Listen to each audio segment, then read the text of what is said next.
Hello everyone! Turuan ko po kayo paano mag-transfer PayPal to GCash. Yan, type niyo lang yung link sa Google, paypal.login. Yan. Tapos, ayan na po. Lagyan niyo po yung email ad or mobile number. Enter password. Tapos, ayan na, naka-login na tayo. After login, click niyo lang po yung 3 dots. Ayun, tapos, scroll down, convert currency. Tapos, Philippine Peso. Yun. Diba meron tayong balance na 93.94. Type po lang po dyan. 93.94. Click natin yung next. Next. Convert now. Done.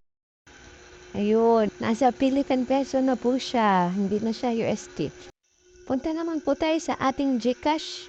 Sa may profile, may link account. Lagay natin dyan yung PayPal natin. And then, yun, na-link na natin. Enter natin yung amount. Yung GCash natin, di ba? 5349.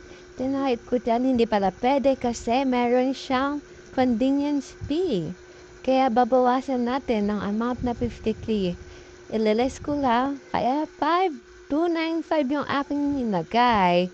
And color blue na siya. Click natin yung next. Proceed. And then, okay.